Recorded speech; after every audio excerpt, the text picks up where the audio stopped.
老师好。你好。老师一开始先讲一下你的目前的现况好不好？其实森林博物馆从开始到现在，我们本来就有近程、中程、长程，慢慢把它推出去。4年多以前，我就慢慢部分的工作交给我的小孩子，还有我们的团队，真的是非常谢谢他们哈。在我的一生当中有人传承继续来做这个部分，我就有更多的时间出去演讲啊，或者是到很多的社区做参访或者是交流。我们布农族叫做巴里汉夏，互相讨论，互相学习。那最近最高兴的就是在1月27号的时候，我也把18年来在森林博物馆所经营的独特的经营的方式的这些经验做了一本书，要分享给国内外的原住民的朋友参考之外呢，也让大社会的朋友看了之后重新改变对原住民的看法，改变一些原来的刻板印象，原来原住民向大自然学习的一些态度观念，这些古老的态度一些智慧经验，值得大家互相学习。我最近就忙这些工作。好，那今天这本书呢，就是记录你过去18年的这个点点滴滴。那当初2003年是开始的第一年，对不对？就是你们土地遇到一些状况这样。是，2003年的时候，即使要追溯到之前，因为以前我做过记者、做老师、做国会助理也在台东大学环教中心一段时间做动物植物的调查也好。那也做南岛社区大学的工作。那在过去的经验里面看过很多原住民的社区部落，不是政府没有帮忙，反而是越帮忙越辅导越倒下来。发展观光都被偷光光，土地都没有了，主导权都不在我们手上。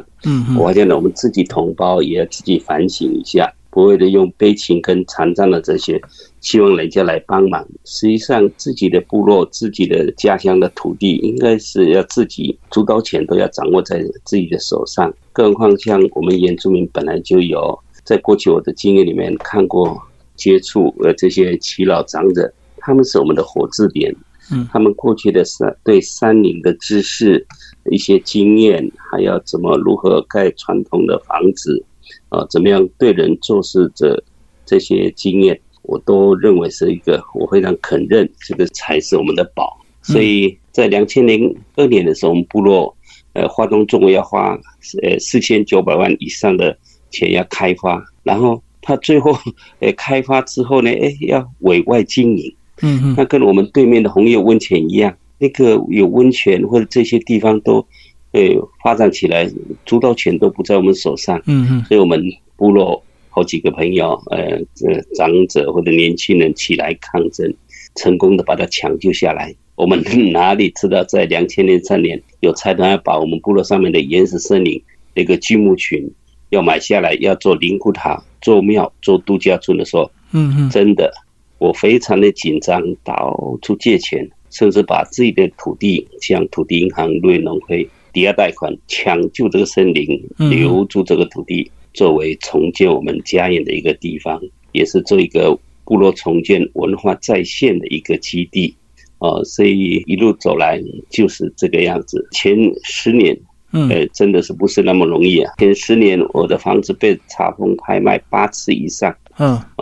流了很多的泪，但是我认为做对的事情都坚持下来。老师刚一开始举的例子就像美丽湾，对不对？台东美丽湾的这个事情一样。因为美丽湾是也跟就是很多原住民的社区，就是县政府也好，或者是那个国家公园或者是管理处呢，就是有一笔政府的钱，然后要规划，但是最后就要委外经营。我认为这样的不对的，因为自己的部落的资源应该交给我们自己部落来做。他们认为我们都没有那个能力。实际上我在森林博物馆这几年来，我发现到从耆老的口中或这些古老的智慧态度，尤其是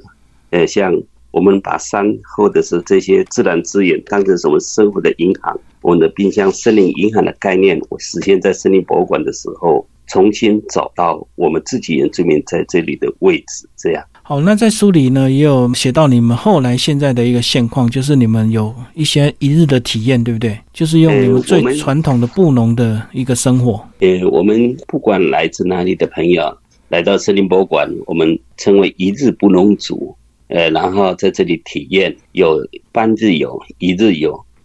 甚至我们非常重视的2天1夜体验没有电的智慧，没有文字的文明，再有就是3天到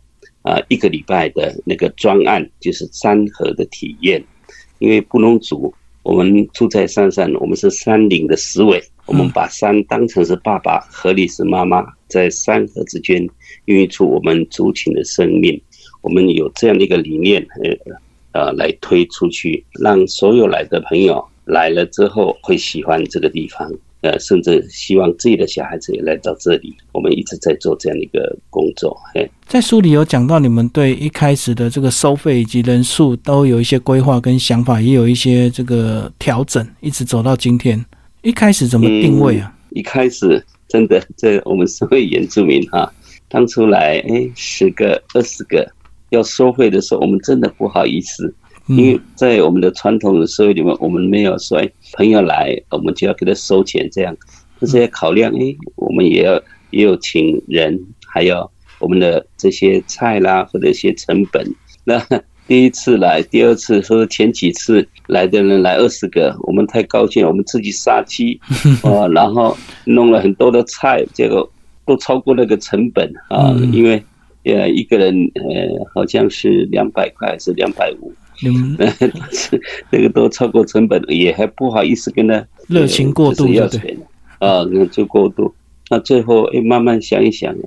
我还要光付这个菜或者是这些食材这样就到那个数字了。那跟我还要请人的时候根本就不够，那人家回去了很高兴，但是我们接下来怎么办？所以我们就想应该也要到一个多少的钱这样一开始是从250慢慢到后来的500块，那一直到现在的600块。我觉得是蛮便宜的因为我们也是用木头煮饭，那都用我们的方式来接待朋友这样。那在书的后面你有提到一些国外参访的经验，你也去国外看了很多原住民他们怎么样来发展他们自己的文化特色，包括毛利人我这去几个国家了，但是我还是比较很多的时间到台湾各个我们不同的族群去看一看那像我的女儿他们就是这个延长寿那个公益平台的有邀请他们去校委那个杨百翰大学也好，甚至我有去韩国日本去看他们的民族村或者是其他的地方，也有去被邀请2次去大陆演讲，也去香港很多地方。我发现到真的很多，我不好意思批评那边的发展，主导权都不在自己我们原住民的手上，或者是在地的人都是样板的，就是展示这样那当然还有一些地方我们值得来学习这样的部分，但是我很重视这个一定要讲，尤其是诠释权，就是这个解说或者这样一定要有在地的人。这些诠释权如果交给别人，他会有一些不同，因为不同的背景、教育或者是生活经验，讲出来的内涵深度不够，有一些不一样。所以我当每次到国外去看了之后，或者到不同的社区村落看的时候，我会看到我自己现在所做的事情。好，那老师是不是也讲一下当初这个你说今年1月这个花了一点时间把这本书写出来，那时候是怎么样让你觉得这18年是一个里程，可以好好的来整理一下写这本书？过去我写我的硕士论文的时候，真的也花了很长的时间。我把过去的我们部落的各个部落旧部落的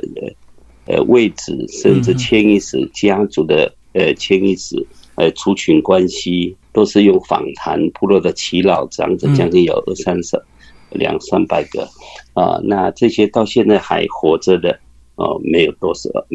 了，大部分都谢收看了，离开地球表面。那我觉得说，当时在访谈，然后把它记录起来，真的很有意义哈。那很多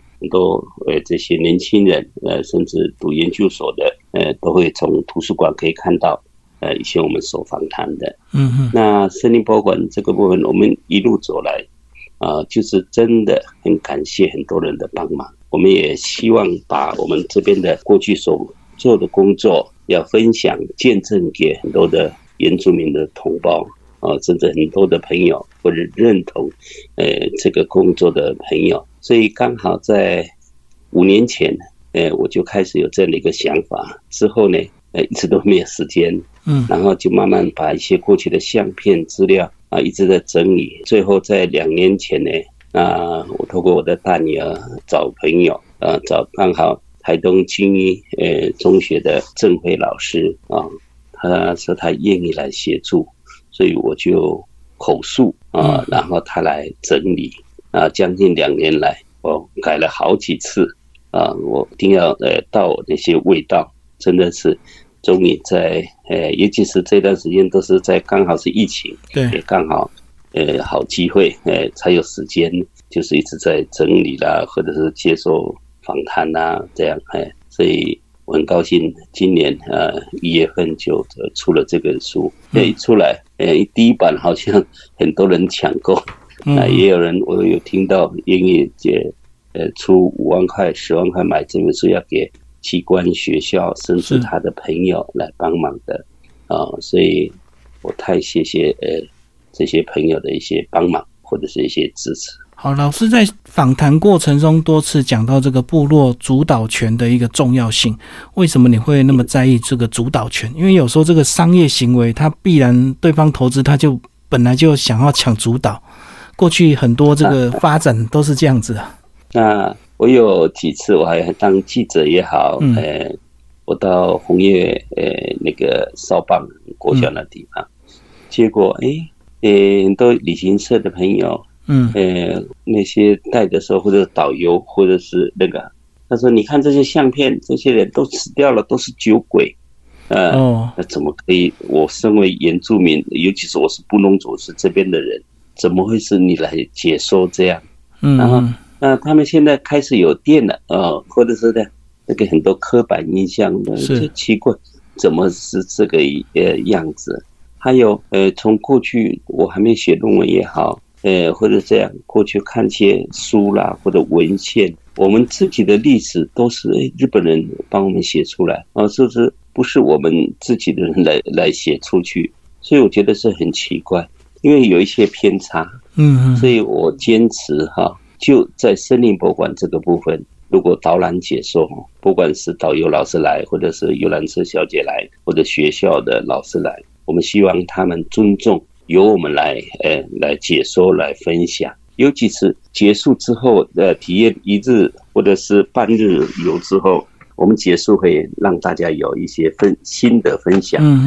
当他们还没有来到森林博物馆，还没有到原住民部落的时候，他们的真正的想法看法是怎么样？来了之后，透过大家种树或者体验1日布农族之后，他们的感想对他们有什么启发？希望他们能够讲出来。欢迎非常热络，所以我觉得这个部分他们从这个角度他们开始尊重也希望由我们来讲，是这样。有时候那个解说难免会以汉人的角度来看，就对，应该也是这样的哈。那不得已的话，当然也可以请他们，但是会有一些差的，所以包含这个解说的这个诠释权。还有这个部落的发展的主导权我们那些主体意识，因为我在森林博物馆是推几件事，一个是去殖民，一个是部落重建，然后希望做一个把土地留下来，做一个永续发展的一些机制，我也慢慢的把它找出来，因为毕竟我在心里的话，也是一个希望未来可能这些我们的旧部落，我们的这些土地有机会拿回来的时候，甚至我们自己的社区部落要发展的时候，我们试着用自己的方式。所以像我们的思维在森林博物馆的核心的价值，整个都是向大自然学习，所以我们是从原点出发，从土地的元素、文化的脉络、历史的纵深跟经验来解说、来分享，好像传福音一样。所以来的朋友，我们都是这样告诉他们的。老师，最后你把那个刘正辉老师就这次协助的这个老师稍微介绍一下。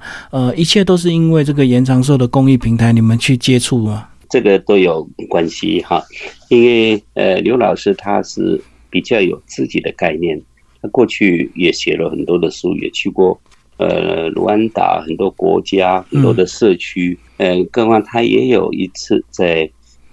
南投的双龙部落在那边担任，好像是老师还是就这样跟原住民接触，这样他发现到原住民尤其是布农族那么淳朴，比较内敛，或者是这样啊。那因为我的大女儿还有老二，过去也谢谢延长寿公益平台，让他们也参加到国外啊，到各个地方去交流啊，或者是访问，认识了很多的人。那我们森林博物馆有一个真的要谢谢叫沙比的部分，他也是过去在森林博物馆打工换宿，他跟郑辉也好，还有我的大女儿，还有这个郑辉，他们都有认识。所以我们在台东，他们来介绍，我们在台东，说那个我的女儿跟他们一起吃饭的时候，跟他讲说，我的爸爸想要写这本书，那郑辉听到了啊，希望为什么要做这本书？希望说透过这本书呢，就是让国内外的朋友，尤其是原住民，参考之外呢，也让大家认识这本书，改变对这个看法的，他毅然就答应了写这本书啊。过程大概是这样。老师最后讲一下，把这个森林文化博物馆未来的发展以及你所期待的愿景提一下好吗？现在后疫情之后，实际上我们也在重新思考，尤其是森林博物馆过去就是人数好像比较多，未来我们会慢慢的把人减少，变成金字团之外呢，重要我们重新把2天1夜深度之旅把它找出来。因为这样才可以把我们真正的理念想法把它推出去，也透过这本书，也希望更多的人来看了之后，有机会可以到森林博物馆啊，未来也森林博物馆也慢慢的交给年轻人来主导，那我退居幕后，然后有机会就到设计。所以这几个月来，我常常去那个很多的台东县或者别的县市的原住民部落，利用假日或者是晚上，跟我的太太跟我们过去那个初衷一直分享，推这个友善耕作、有机或者是部落重建，是这些概念分享给很多的人，现身说法。我们告诉很多的同胞，就是我们的原住民的朋友，只要土地留下来，有无限的可能。在自己的土地上种出我们的希望，我们是可以的，是这样的一个未来想法是这样。等于是你现在到处去推广，然后让更多部落能够自觉去争取他们部落的一些主导权，保留他们自己的文化，而不是让财团或让汉人的角度来去帮你设计规划甚至解说。对，因为我要让更多的原住民的朋友知道，我们原住民山林的思维、森林银行的概念，像也有阿美族低海拔的他们的渔猎的思维，这些珍贵的古老的智慧、态度、观念永续的一些像食物家园、森林银行，一定要把它推出去。因为我发现到，当部落的耆老长者逐渐的凋零离开我们的时候，带走过去的历史还有一些经验，我们要适时的把它抢救下来。我认为这个蛮重要的。好，谢谢阿利曼老师为我们介绍新书《山与它的子民》，玉山社出版。好，谢谢老师，谢谢。